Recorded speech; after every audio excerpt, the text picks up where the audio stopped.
Hey, friends. Welcome to another edition of the Bleed Los podcast. This podcast is brought to you by our good friends at FOCO. For being a dedicated listener to this here podcast, if you click on the link in the description for the podcast, it'll take you directly to FOCO's website. On their website, they do all the fandom. All of it. Baseball, basketball, NFL, college, everything. They do everything. They've been killing it with these World Series Dodgers bobbleheads and just with everything, man. So check them out, foco.com. Please use that link in the description. Add whatever you want to the cart, and then once you add whatever to the cart, from there you will save. You will get a discount, and terms and conditions do apply. Please see their website for more details. But huge thanks to FOCO for being a huge supporter of this here podcast. We'd also like to thank our good friends at bleedlos.com. They have not sued us yet, but a part of it is because we have a tight time with them, and they have all the dope Dodgers merchandise you can think of. I talk about it a bunch. The Joe Kelly Fight Club shirt, it's there. Julio Diaz, El Curichi stuff, also there. So please check out bleedlos.com. If you use the promo code BleedLosPod, you will save 10% on your purchase for being a dedicated listener to this here podcast. So huge thanks to Bleed Los for supporting our podcast and for giving you guys that deal for supporting our podcast. So again, go check them out, bleedlos.com.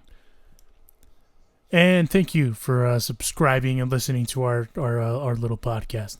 If it wasn't for you guys, we wouldn't be doing this every week. So huge thanks to each and every one of you for supporting the podcast.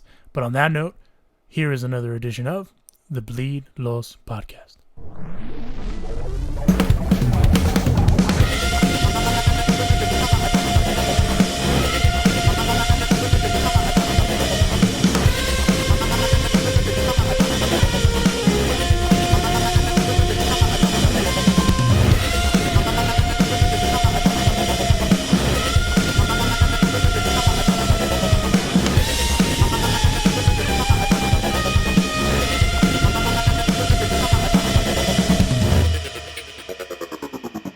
And it's your boys, Alonso y Juan, with the babyface gimmick voice in the sky, Roger.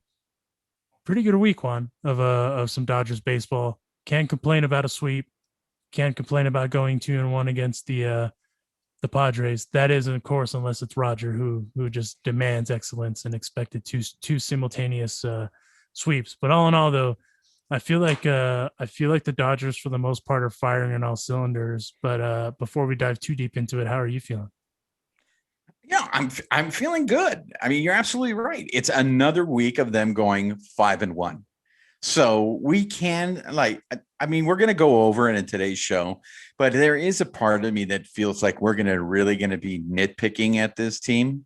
But I will say this. I know you say they're firing on all cylinders. I actually think this team isn't even playing as well as they eventually I think we'll be playing at the end of the year. And I think we'll get into that show, which I think should make the rest of the league very, very, very scared. Well, and I'll be honest with you. I've seen a couple projections, and a lot of people are like, oh, they can win 120 games. That's terrifying that this team can win 120 games. Whether you're a Dodger fan or not, that's terrifying just because we really haven't seen any sort of dominance like that. Granted, they didn't play as many games in that era, but like since those Yankees teams of the 60s. And, 120 games, right now they're 13-3. They have a winning percentage of .813. That's insane. And I mean, granted, it's April, so I'm not getting too crazy. But the reason that I say firing on all cylinders is everyone is contributing, and that's essentially what the Dodgers expected with the depth that they have. And and obviously we'll talk about the Padres here in a minute, but they went out and they dominated the Padres more or less, aside from from today's game. But I'm okay with them losing today's game, in part because you're not going to win them all. But also, it's one of those things that you've said in the past. Sometimes a team like the Dodgers needs to be punched in the mouth a little bit to kind of be reminded of like, oh, sick, let's keep this going. Like we can keep this going. Where we're not good. But one thing I will say before we dive into the Rockies series, Corey Seager was asked what he feels like. If I'm not mistaken, it's like how he feels like playing on this team, et cetera. And he's like, yeah, I mean, we're all right. We're we're okay. But that kind of gives you the idea that this team is still kind of playing with the chip on their shoulder to a certain degree. And I'm glad to hear that, because they're still going out there and doing the thing. So with that said, the Rockies were swept 3-0, right? Obviously, John Gray and Sinton Zella, I can never say his name. I apologize. Are their aces for that staff? But the Dodgers went out and handled that team. They were able to contain Trevor Story, and they went out and did what they did. Seeing what we saw from them, what was your kind of initial reaction? Aside from the sweep of the Dodgers handling business during that series. Well, to me, I think the Dodgers did what they had to do. The Dodgers are now 6-1 against the Rockies this year. They have to beat up on teams like the Rockies and the Diamondbacks if they want to win the division. And I, again, cannot stress this enough. We've talked about this before. I think it is very important that the Dodgers win the division because you don't want to go into that wild card.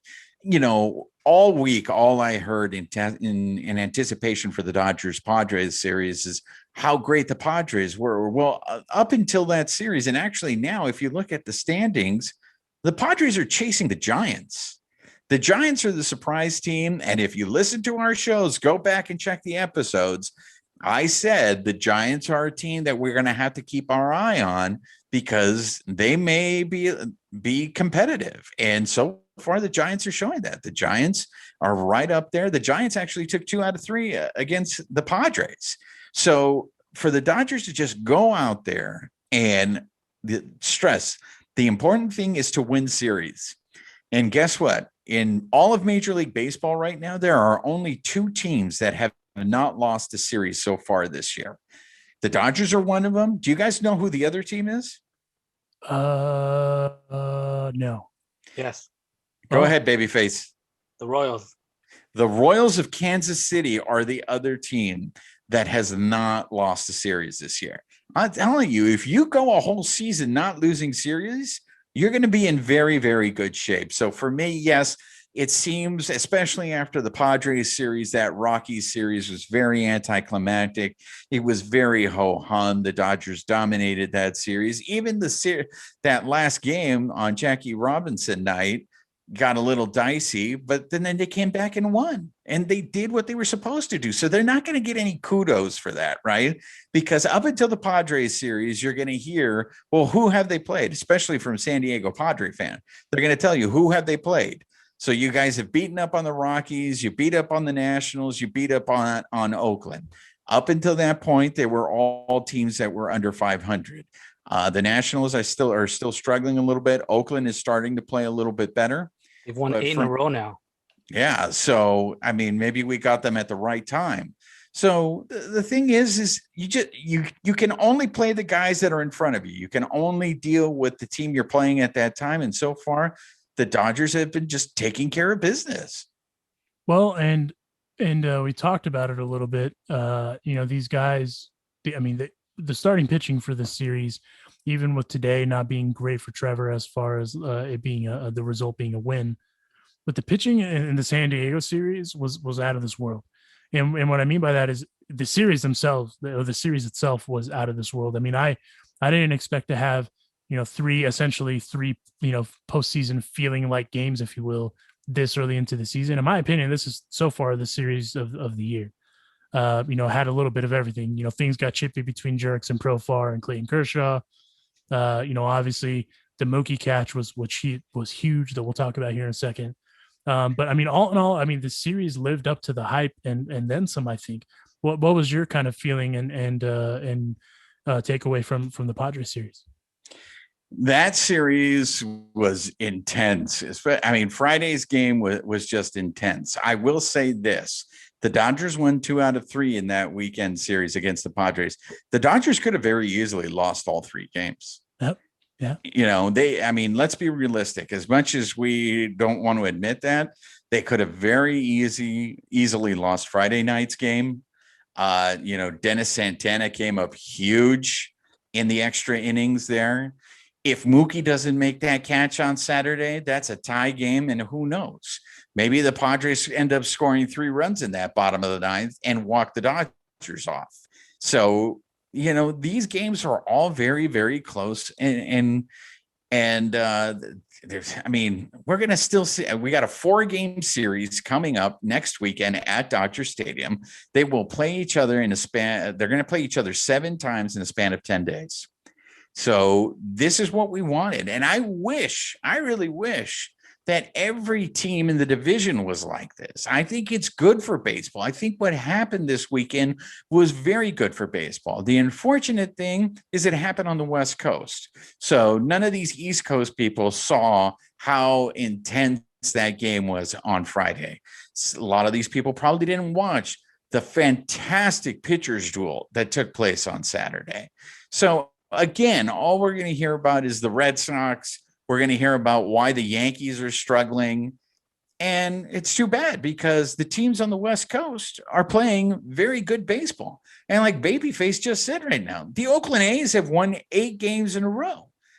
The Seattle Mariners are in first place, people, and that's who the Dodgers play next. So baseball on the West Coast is very good right now. So for me, it was great to watch. And I would much rather see competitive games than have the Dodgers just go out there and dominate teams like the Rockies. I wish every team, I wish all those games were just, as close as they were this weekend, where you're just invested in every pitch. Well, and speaking of every pitch, it was an interesting situation to see Clayton get into it a little bit with Jurickson Profar. That situation got a little chippy, and again, it's good to see that everyone was it was intense, like you said, the word a second ago. It was very intense. Everyone was kind of on edge, if you will. And I feel like that's what not only what added to how good this series was, but I mean, there's a lot of hype going into it because of the moves that the Padres had done, made in the offseason, and they won the offseason according to most folks. But I mean, I was also interested to see how Trevor Bauer did in this environment, because Trevor Bauer was obviously this was going to be his first, obviously there's a lot of pressure. He's already looked at as the heel, if you will. He's admitted that himself, that he's the heel. But I was curious to see how he would handle this environment, because obviously, the Padres Dodgers series is going to be under a microscope. I feel like all things considered, he went out and still had a hell of a game. 6 innings pitched on 3 hits, 1 earned run, and 1 walk, 7 strikeouts. I mean, all things considered, and even in that, there was some fans out there that had the Check Bauer's baseball sign and all that jazz. And all things considered, he went out there. Check his balls. Thank you. That's what she said. It was coming. It was inevitable. But all things considered, I feel like he had a pretty standout outing. All things considered, obviously they're not going to win them all, but for me, Walker Buehler went out and delivered himself a hell of a series, and or a hell of an outing, I should say. And we've talked about this a bunch with Walker. Dude starts slow, right? And in this year, he is not. He is coming out and he's ready to go. And he had himself 6 innings pitched, 7 hits on 2 earned runs, with 1 walk. And like you said, both of those first 2 games very easily could have gone the other direction for the Dodgers, and they were able to salvage it.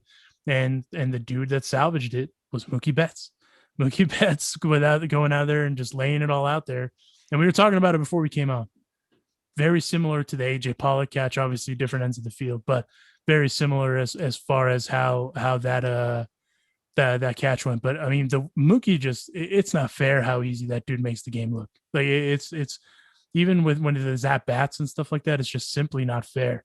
So, and I was expecting it to be a little more chippy, coming in from the postseason when all the stuff happened with Machado yelling across the field, all that jazz. And surprisingly, a lot of stuff didn't happen. But, from the fan perspective, Juan, how did you kind of take it all in as far as, whether it be, obviously most of it has to be on Twitter because it's a limited capacity. There wasn't very many Dodger fans there. But how, kind of what was your take and your sense of all of that from the fan? Well, I got to tell you this.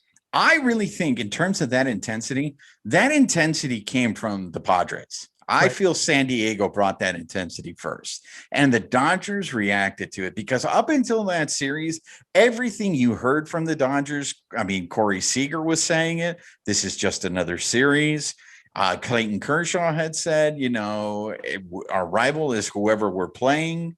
So I think because the Padres came in so hot, it forced the Dodgers to respond to them, because I know, and you saw this a lot on Twitter. You saw this about a lot of Dodger fans. I know a lot of Dodger fans are not Manny Machado fans anymore.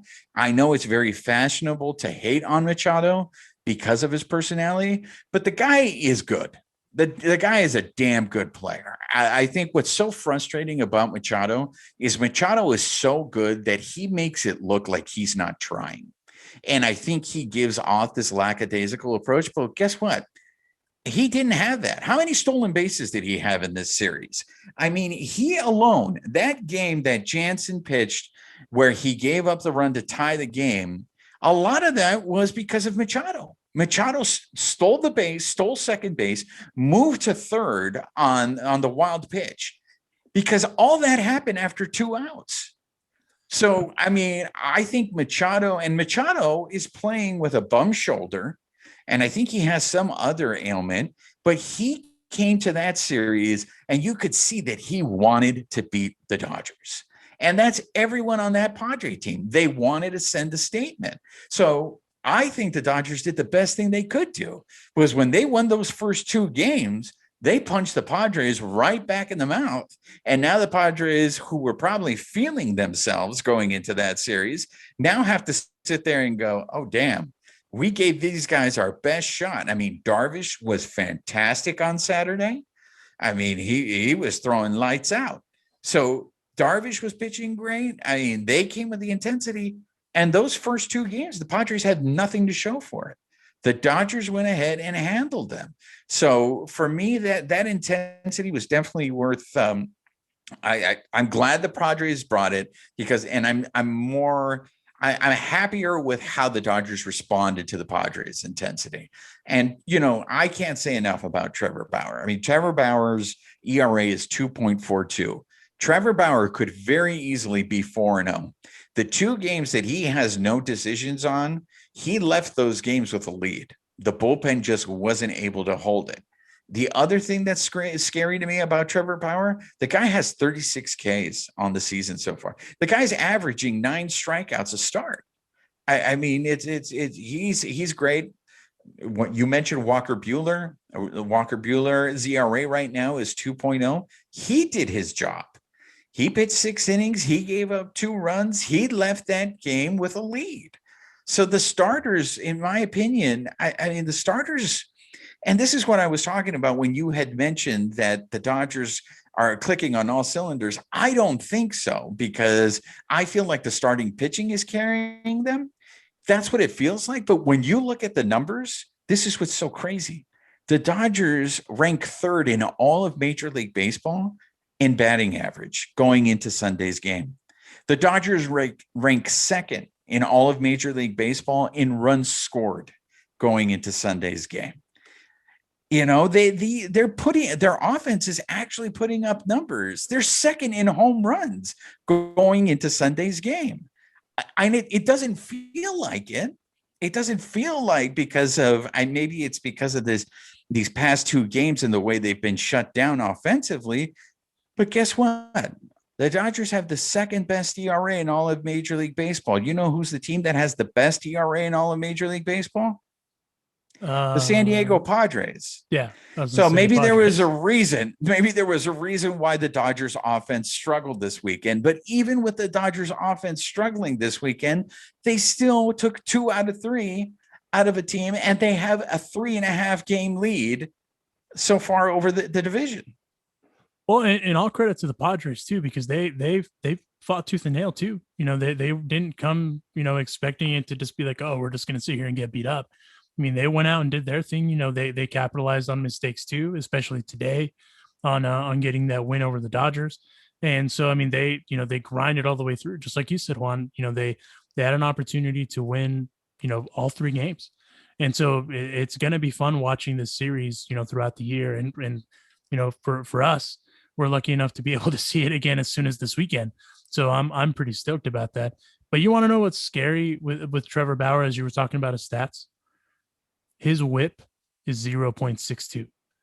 That's insane. Like he's having him and again, it's just one of those things where he's the heel, right? So a lot of people are just going to talk trash on him or whatever, but his numbers are that they're right there with what you kind of expected from him. You expected those ace-like numbers, if you will. So, I mean, he's going out there and doing his job and living up to the hype of that contract. So you can't complain. But I mean, I have to say the dude that stood out to me, of all the relief pitchers this series was David Price. David Price went out and had himself a solid, I would say a solid series. And, his ERA doesn't reflect that, if you will. But, he went out and had himself a damn good series. And granted, it was just the one appearance, but nonetheless, in those 2 innings that he pitched, he did his job, and that extra inning games was fantastic. But I'm kind of curious, he's kind of, I don't want to say the forgotten guy. I don't want to say he's the forgotten pitcher. It's one of those things like we've talked about before here is the Dodgers are just so deep and they're so good that you forget about some of these guys. I'm kind of curious to hear your take on David's appearance this weekend and also just the Dodgers bullpen overall. Well, I think David Price I think we can't lose sight of the fact that the guy hasn't pitched since 2019. Mm-hmm. And I think the beginning of the year, he was rusty, but he's been he almost cut his ERA in half. I know right now his ERA does not look good. His ERA is 5.87, but his ERA is under 9. So every appearance that he is making, he's bringing down that ERA. So I just expect David Price to get even better. I am curious as to how they're going to use him for the remainder of the season. Because it seems like Dave Roberts is being very, very cautious with the bullpen. So I don't know how often we're going to see David Price being used, but I thought it was huge that David Price went to Roberts on that Friday night game because he had just pitched the Thursday game against the Rockies. And, it was a shaky start to that inning for Price, but then he finished it off, right? So he went to Roberts and he went in there and he pitched. Not only did he pitch to get the win, but he had a sacrifice fly in that game. So he contributed at the bat. So I think it's very encouraging that David Price is starting to pitch better for the Dodgers. And I just expect him to even pitch even more better because to pitch better because I think he is now acclimated to the part that he's going to be a reliever for this team. Right. He's accepted that. And I think that's huge for a guy of his caliber to be like, you know what? The best way I can help this team is in the bullpen. So I'm going to do that. And he's fully accepted his role. And that's not to say that we won't see David Price maybe spot start every once in a while, throughout the season. But the fact that he is willing to accept his role in the bullpen, I think is a huge plus for the Dodgers. Another person that I'm encouraged about that is similar to David Price in the sense that he got off to a shaky start, but you're starting to see his ERA go down is Jimmy Nelson. Jimmy Nelson gave a strong inning there in the 7th in Saturday's game, which was really important. So now you're seeing Jimmy Nelson bring down his ERA to 5.06. So those two guys, I think, are going to be important, especially the way you're seeing Roberts use the bullpen. Now, Babyface was pissed at me because he wanted to know why, Bruzdar came into the game today for the Sunday game, why we saw Dennis Santana. He was like, you sound like Roberts when I said he doesn't want to tax these guys. Of course I sound like Roberts because I watch this team every day. I know how this team operates. I know what this manager is doing. I can't argue with this guy because this formula works for them. If he's going to keep these guys fresh for the whole season and the results, speak for themselves, he has them in the playoffs every year. Yeah, it may be frustrating, but here's a question that I have for you guys. And this is a question that I've saw on Twitter a lot. Do you play to win every single game? Or being that this is a marathon and not a sprint, do you do what the Dodgers did today and not necessarily go to their A guys in the bullpen, and you play the long game instead of the short game? Well, obviously we know the answer. It's the long game is what the Dodgers are going to do, but that's what I would do myself. Because then if you play the short game, that's how guys get hurt. That's how guys get gassed, and because it looks like the Padres were playing the short game in this series. Yeah, they for sure. I mean, I feel like they got into the hype, I guess is the best way to put it. Not that that's a bad thing either. I don't think it is, but it's kind of their first kind of go at this, if you will. And the Dodgers also, with all the things they were saying, we have 16 of these or whatever it is. So it's one of those things where they are aware. But also, let's not forget, even though last year was a short season, the Dodgers understand the marathon overall now. As far as they've been in the World Series a couple of times, but this for the most part, this team understands the marathon. So now, with that championship there, it kind of validates the movements, if you will, as far as what does and doesn't work. And I think that they, stick to it and do the thing. What say you, Roger? And be honest, babyface, because I know you were not happy. Yeah, you were pissed to see Gratterall in there in the 7th. I mean, I just thought, okay, Gratterall coming in his first game back and he's thrown right into the fire. I mean, I think that was kind of a rough spot for him. But yeah, I mean, I understand, you can't have, Kanebo and Jansen out there every game. Obviously you got to use your other guys, Alexander, and now that, Bruce Starr's back, and you got to use these guys, in different games, in different situations. But like I said, I just thought it was a little rough for Bruce Starr to just come out there, just coming back and boom, right into the heart of their lineup, just thrown in there. I mean, I don't know if, I'm not sure what other options he had at that time. I'm not too mad about the Santana situation. I mean, Santana, like I said, he came in the other day, it looked like he was going to give it up, but I mean, he fought back and, ended that with a big strikeout of Tatis. So, I was cool with Santana. He's been pretty decent, coming in and having, big innings, shutdown innings. So I didn't mind that at all. It's just kind of like I said, the head scratcher for me was the Gratterall in that situation. No, look, I agree with you in the sense of throwing Gratterall into the fire. I just think he wanted to protect his other guys. So he wanted to go there. Look, I'm going to defend Gratterall in the sense that this was his first outing. The guy didn't have spring training, basically. And who knows what he was doing in order to get ready for the season. But now he's facing major league hitters. It does bring out one of the things that I am concerned about Gratterall, in the sense that, yeah, I get it. The guy throws 100 miles per hour. But after a while, Major League Baseball players, they're going to be able to hit that. They're going to figure that out. I mean, Tatis was able to get around on Gratterall in the playoffs. It took Bellinger making that great play. So I hope Gratterall has developed another pitch. I want to see Gratterall pitch more. Yeah, he had to take the hit today. I mean, his ERA is over 13 now. So I hope it'll go down after that. But I really think the reason why we saw Gratterall is because Roberts was protecting other guys. Dennis Santana is a guy that has surprised me. I'm rooting for him. Prior to today's game, his ERA was at 0. Okay. I think he still battles his control a little bit. I'd like to see him improve that. But I will say this about Dennis Santana today. Dennis Santana would have gotten out of that inning. Corey Seager made a huge error in that 8th inning. And that's something that I don't think many people are talking about, but they should be talking about. Because if Seager doesn't make that error, the Dodgers get out of that inning and that game is still tied at 2. And you don't know, it might end up being the same result that Padres still may end up winning that game, because it just looked like the Dodgers offense was just really just not there today. But this is something that we've talked about in prior episodes. Seager's defense, to me, makes me a little bit nervous. And that's why I do see him eventually getting pushed off a shortstop if he does re-sign with the Dodgers. But that was a big error. And because of that big error, it ended up, leading to that inning. And all of a sudden, Dennis Santana's ERA of 0 went to 4.91.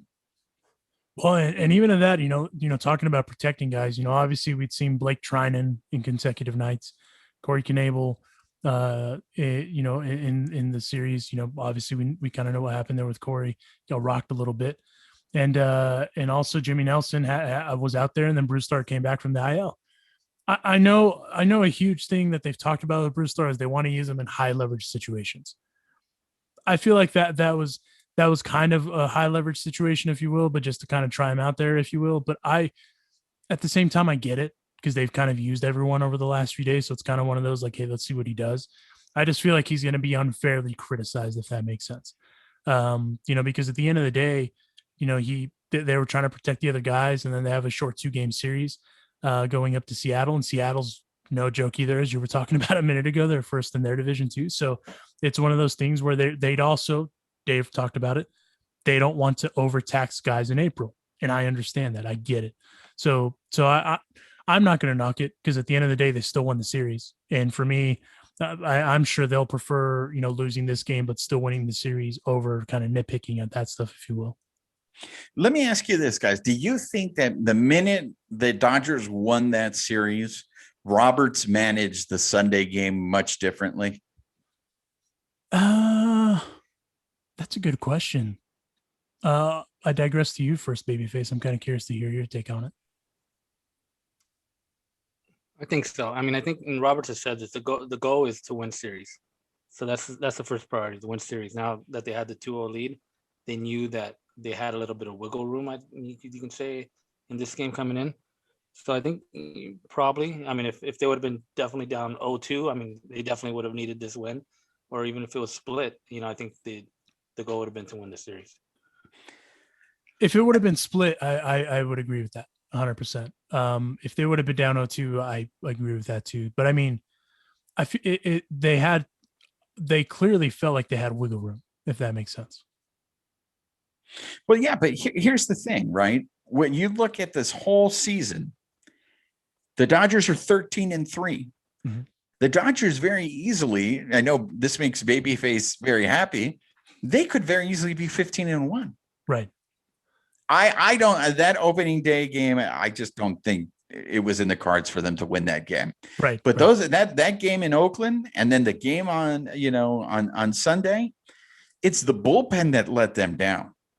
And that, again, we've gone this far into the show. I want to get into it now. It's the Kinley Jansen situation again. Now, I don't think Kinley pitched that bad on Friday night.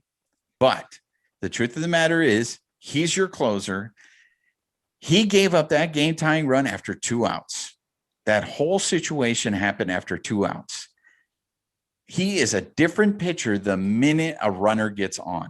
Right. And I just don't know, my hot take is come July, maybe we're not going to see Jansen in the 9th, but I do find it very, very interesting that this early in the season, Roberts is going to other pitchers to close out games. We saw Victor Gonzalez, who we haven't talked about yet, but Victor Gonzalez, after having a shaky start, has been rock solid. His ERA is 1.80, and he closed out Saturday's game. The reason why I bring up Jansen is I know, Babyface has talked about this, and there's been a lot said about he's pitching angry, and the way he's been pitching, especially against the Nationals and then the Rockies, it was like all of a sudden Jansen's back. And I noticed this when I went to the Dodger game, the finale against the Nationals, when he came out of the bullpen, he didn't come out to California Love. And I know that Jansen has done interviews this week, and he is now coming out to America's Most Wanted now, I believe is his walkout song. So to me, it is very obvious that he hears what people are saying. He got booed after he gave that walk in that Rockies appearance that he made. And he hears this stuff. So as much as he's trying to regain his form, as much as he's trying, part of me now has to think, is it mental with him? I mean, I think it could be, his stuff is still there. I feel like it's where it needs to be. I just feel like he's kind of overly analyzing, if you will. I'm thinking that, I mean, here's the thing that I wanted to point to as you talked to with your hot take. We're, almost to the end of April, right? The Dodgers don't have an established closer. They haven't, said, hey, this is the ninth inning guy. They have a stable of guys that they could use in that ninth inning, right? But they don't really have a designated closer. So I'm kind of curious to also how that kind of, mental warfare, if you will play with Kenley. Because I think, and I said this last year during our postseason shows, a lot of it is I think it's mental, because you get to a point as a pitcher when you don't trust your stuff, and your stuff is there, right? But you don't trust it. And we see that a lot with a lot of pitchers that end up getting in these holes that are super hard to get out of. I think Kenley's in one of those, but I think Kenley's also pissed. And that's one thing that, to take into account, because he's changed the music, right? He's changing how he's coming out, doing all these things, things that baseball players do to kind of get themselves going, change their music, change their batting gloves, change the way that they tie their shoes, things like that are habits for baseball players, but the common person doesn't see, right? Except in this case, it's obvious because, like you said, he's talked about it in interviews and things like that. So I'm curious to see kind of how, as we go into May, because now it's everyone's got a month out of the way. That, there's, in this case, there's going to be a couple intense series with the Padres in the mix in there. They're in a good groove. They're in first. How they decide to move forward with the closer position. And I've kind of been curious to ask you, does that worry you at all that they don't have a designated closer? No, I love the fact that personally, I think you go with the hot hand. I hate that Major League Baseball now. Yeah. And, Adrian Gonzalez talked about this. I feel like Major League Baseball now kind of ignores the eye test and you go straight to the numbers. If a guy is pitching lights out and he is mowing everybody down, why take him out? Keep him in the game. Let him finish off the game. So I love the fact, like we said, that we saw Victor Gonzalez come in on Saturday to close out that game. Right. Corey Knebel, before Friday's game, had a 0-point ERA. He did not have control that game. If you saw that, his control was off. But I also have to tip my hat off to Profar. That was a beautiful piece of hitting when he doubled to the opposite field. Knebel got beat. But the one thing that I love about that inning is Knebel got beat, but he limited the damage. Right. He got those 2 runs. The game was still tied. He kept the Dodgers in the game for a chance for them to win back that game. So I say you go with whoever the hot hand is. Kenley's ERA was under 2. Now it's 2.57. I think we're going to see that throughout the whole season. I think we're going to see Jansen up and down. I think we're just going to see it fluctuate. But let me ask you this, Alonso. Do you think, I think you hinted at it, because maybe this is not regular use for Jansen, do you think that's messing with him? Because he's not routinely pitching maybe back-to-back days? He's not pitching in consecutive because it's so sporadic when he's being used, because there isn't, like you said, a defined role where, okay, if we had the lead, I'm going in. Now, if the Dodgers have the lead, you don't know who's going to be used to close out the game. Yeah. I mean, I've been worried that might catch up to the Dodgers. Like it's dope to have that, that flexibility, but sometimes it can bite you in the ass. Right. And, and the thing that I've been worried with a guy like a Kenley, that's kind of a custom, if you will, to a certain role, that it could kind of come back and bite them. However, if there's anything we've learned about these Dodgers too, they all know that their role is the next man up. So it's very easy that he's working through that and kind of getting it to where he is. Because I mean, all things considered, from the World Series until now, or really the postseason of last year until now, he's not really had that closer role. They have just talked about obviously the work that he's putting in, but also being a high leverage situation guy. So, again, it can go either way. I'm hopeful though that Kenley kind of has a renaissance, if you will, of kind of not vintage Kenley, as we would say, but just having his stuff. And that's the most important thing for you as a pitcher. If you have your stuff, you'll be there. And if we've learned about kind of the the schedule, if you will. David Price, it took him a little bit to kind of go from from being the starting, kind of going from a starting role, if you will, to doing the reliever thing. But he also made it clear to the Dodgers, I'll do whatever you want, whatever you need, whatever's best for the team, I will do it.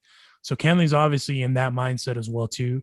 So that's why I'm hopeful it doesn't come back and bite him in the ass. But the Dodgers have a deep enough bullpen that if used correctly, which I think Dave is using them correctly, at least up to this point, that it's kind of the sky's the limit, if you will, for the bullpen, even with those ERA woes. But again, it's only the first month of the season, and they're still 13-3. Yeah, and this is why I mentioned at the beginning of the show, I think we're nitpicking at this team. Yeah. Right. Yeah. We're looking to see what we can find wrong with them. And the crazy thing is that this team isn't even at full strength yet. Right. They're 13-3 and they're not in full strength. I mean, we've gone this far in the show and I still have not mentioned Clayton Kershaw. Kershaw, to me, I'll tell you this. I am surprised. Kershaw is 3-1 with a 2.19 ERA. You know what also surprises me? He's got 24 Ks on the season. Kershaw is striking people out. And I thought at this phase of his career, Kershaw would be pitching in a sense, in which I think is what he's doing.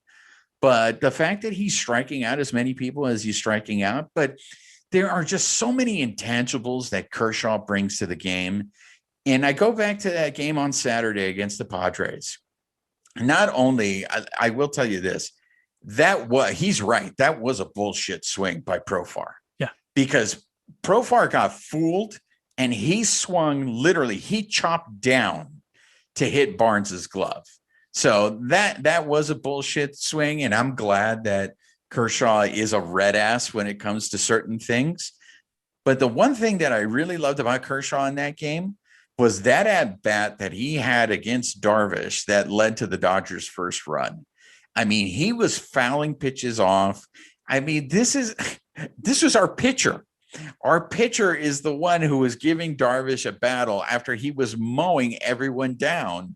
It would come to that inning. So to me, Kershaw, I hope he stays healthy. And if Kershaw keeps this up, when you look at this starting rotation, 4 out of the 5 Dodgers starting pitchers, ERA is under 3.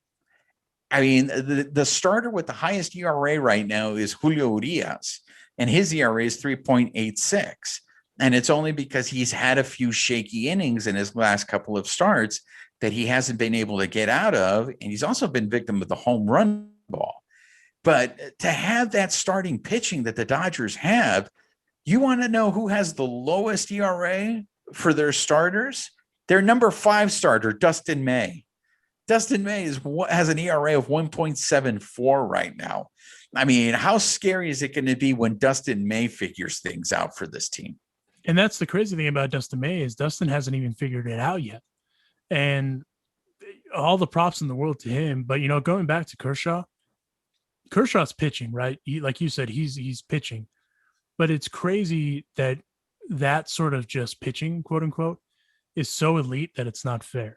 and I mean, even right now, he's got a 0.97 whip. And this is a Kershaw, obviously, 2.19 ERA. His ERA was a little higher, but it came down. He's 3-1 in decisions. And, he's got 24 strikeouts. But I mean, that's kind of the stuff you expect from Clayton Kershaw. And again, he's not, he doesn't have the velocity behind him anymore like he did, but he still has the deception. He still has that 12-6 curveball, and, he can still work the plate. And to your point, the jerks and Profar swing was bullshit. I mean, in any other environment, the starting pitcher would have called that out. That was a bullshit swing. So, I mean, going back to that swing, the ball was literally in Barnes' glove when he started swinging.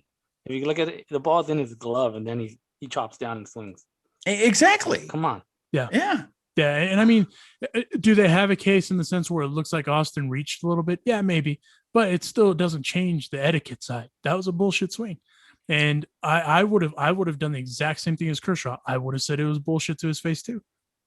But you're right in the sense that, okay, Austin Barnes did reach out. Yeah. But it doesn't change the fact that Profar swung when Barnes had already caught the ball. Yeah. He swung straight down. Yeah. That was not a natural swing No. that Profar made. That was a tomahawk chop. It was a straight up tomahawk chop. It was a tomahawk chop. You're right. Another thing I think the Padres were trying to do is they were trying to get under the Dodgers' skin. Like if you notice, that kind of, maybe they did that to kind of upset him a little bit. The night before, Jorge Mateo gets pissed because he gets hit by a pitch in extra innings. He thinks that Dennis Santana is trying to hit him on purpose. Yeah, I think they were trying to get under their skin, and the Dodgers didn't overreact. They just kind of like, oh, okay, cool, whatever, and they dealt with it. They didn't overreact, and I love the way that Dennis Santana handled that. He went straight to Mateo. He didn't back off. He didn't sit there with a perplexed look on his face, like, what are you talking about? He went to meet him at the baseline and been like, what the hell is your problem? Muncy was the one that ended up throwing him back to third base. But I love the way that Santana stood in there and was just like, what the hell are you talking about? Well, and even in that, it's like I said a little bit ago, I think the Padres got caught up in a little bit more of the hype than they were expecting to, I guess. But to their credit, they didn't really get, they didn't bring up old business. And what I mean by that is the stuff that happened last year in the postseason. So, all in all, I mean, regardless, we still have, I think we have 16 more games against them. Am I wrong? Yeah, 4 next weekend. Yeah, and 4 obviously coming as soon as next weekend. And you know what? Let me tell you what. Right now, the start, if the schedule stays as it is, that Saturday game is going to be a barn burner because it's Trevor Bauer versus Joe Musgrove. Wow. Yeah. So I mean, that's going to be the first time that the Dodgers see Musgrove as a Padre. But correct me if I'm wrong, babyface. The Dodgers have had success against Musgrove, haven't they? They did, but I think wasn't it Jock that had kind of a lot of success? Yeah, Jock. I believe it was Jock that kind of. I don't know if owning is the right word, but he's the one that had the most, if I'm not mistaken, the most hits off of him. But I mean that's going to be a damn good game. I'm stoked for Saturday just on that alone. That Saturday's matchup is going to be preposterous. Thursdays is going to be preposterous because it's Walker Buehler and Yu Darvish.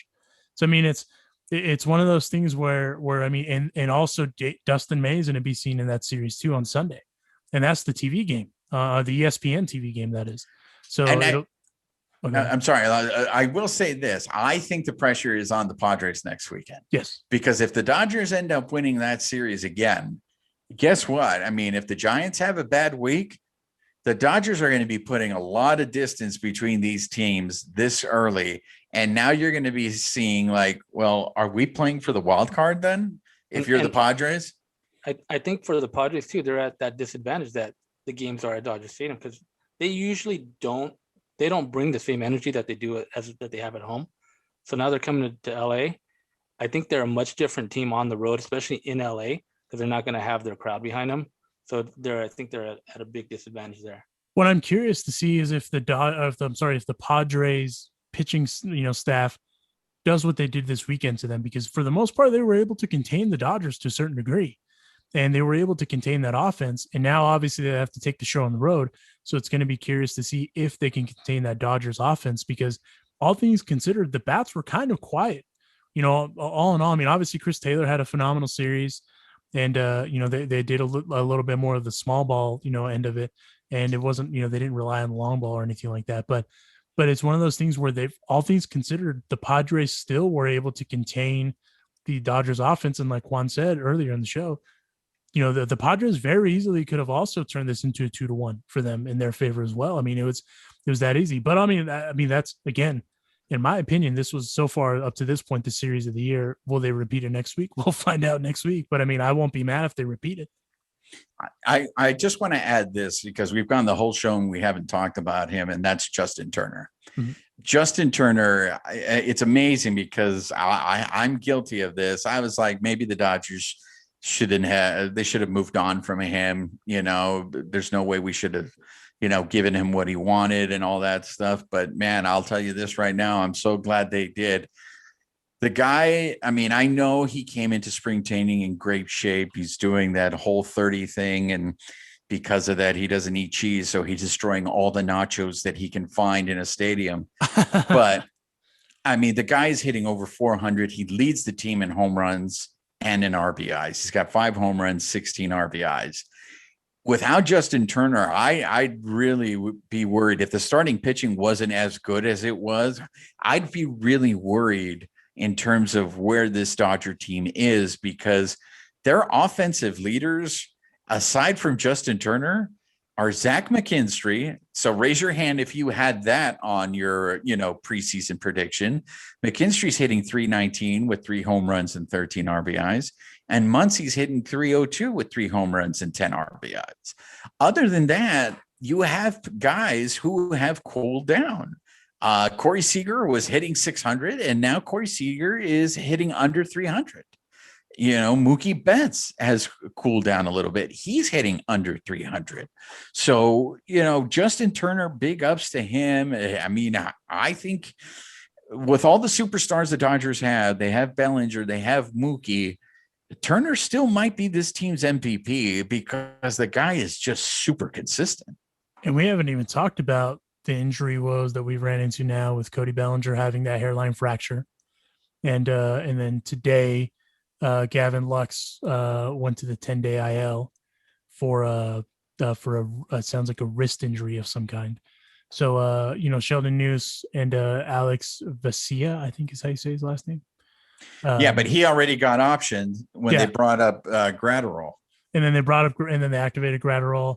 So, I mean, it's early. It's early in the season. So right now they're taking advantage of how early it is, but also being able to have that flexibility to have guys be on the IL a little longer than they might need to. Because Adrian Gonzalez said it also on here when we had him on. This team could probably afford 4 injuries to be able to kind of carry on. And I believe him, and I happen to agree with him just because, again, this outfield right now, or even first base, no Cody Bellinger, but they're still defensively doing what they need to be doing. And they have a little bit of that depth, so, I mean, it's early, we're looking ahead going into next week. The Dodgers have 2 against Seattle and those 4 with the Padres, but they have a much needed off day on Wednesday. And so, that'll come in, kind of clutch going into that San Diego series, especially because they're not going into Seattle to play to some pedestrian Seattle team either. That's a good Seattle team. They face old friend Justice Sheffield and Marco Gonzalez with Julio Diaz and Dustin May pitching for the Dodgers. Those should be fantastic games as well. And so, all things considered, they still have to go in and grind it out. And big ups to Luke Raley. Luke Raley had himself a good weekend too. Yeah. And I mean, again, but that's the Dodgers depth. We didn't even get a chance to really squeeze in Luke Raley until now, towards the end of the show. But again, it just shows you that depth that the Dodgers have to, just effectively give a break to someone, like we talked about a little bit ago. And then the younger guys are stepping up too with pitching. Dennis Santana, although he was in that jam, all things considered, he still had himself a great weekend too. Yeah, if he would have gotten a little help. I mean, this week, what I'm looking forward to is, as you said, the injuries. Gavin Lux was struggling. I hope it was because of his wrist that he was struggling and that this is not some other slump, because Gavin Lux was hitting 220 before he went on the IL. Right.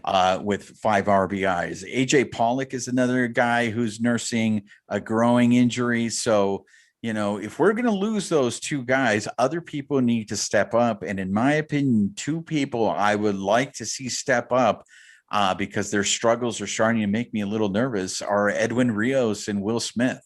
Edwin Rios is hitting 154 and he's only got 1 home run and 1 RBI. Will Smith has cooled down after his first, he started off really well in that first week, but now he's down to 235. He's got 2 home runs and 4 RBIs. I think if those 2 guys can step up, it might help us, survive some of these injuries that are starting to pile up. Well, and I'm hopeful, looking ahead, that the Dodgers pitching just stays on the roll they've been on as far as the starters go. And then obviously, with the relief pitching kind of getting sorted, if you will, looking ahead, if the Dodgers pitching can keep it in order, then hopefully then from there, that hotness, if you will transfer over to the offense to keep it going. Because, I mean, all things considered, the Dodgers still had a great weekend. I'm not complaining. I mean, we're, like you said earlier, we're nitpicking. We're just nitpicking, and that's all we can do. Exactly. Sorry, babyface. I know we should have gone at 9-0 this week, but we'll just have to take the 5-1, right? 5-1 worked, and I guess I'll take 5-1 this coming week as well. You'll settle for 5-1. I'll settle for 5-1. I'm glad to hear that you're flexible. But Bet 6-0 is that's the goal. Yeah, that's the stretch goal. It's the stretch goal. If we're shooting at 95%, firing at 95%, 6-0 should happen. Yeah, 6-0 would have said we'll take the 5-1. Well, on that note, we will wrap this episode of the Bleed Los podcast up. You can always find us on all of the socials at Dodgers Beat. My Twitter handle's at thebean818, and Juan's is at Blue Revolt Film. Did I get it right? Wow, yes, you did. Good job. Yeah, we go 5-1 here, but sometimes we don't.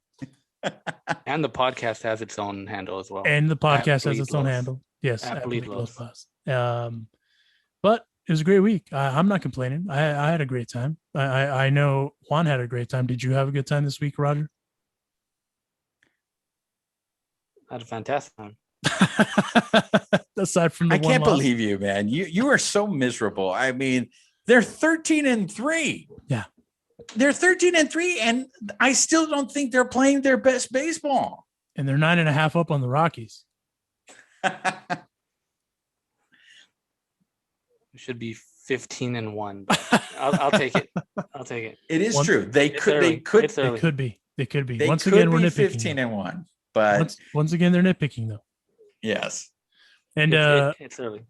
And a big congratulations to Mr. Rondon, by the way, in Chicago for throwing a no-hitter. Could have been a perfect game. Would have been super sick if it was a perfect game. I know you were kind of emotionally invested in that one. That's a horrible way to lose a perfect game, by the way. It is. For those who don't know how he lost that perfect game, it was a hit by a pitch with on a guy on the toe with a guy who didn't make much of an effort to move. So in defense of that guy, though, it's kind of hard to get out of a ball that's about to just hit your toe and nothing else. But big congrats to him. But on that note, we will call it a wrap. We will catch you guys next week on the Bleed Los podcast. Stay safe, and we will talk to you next week.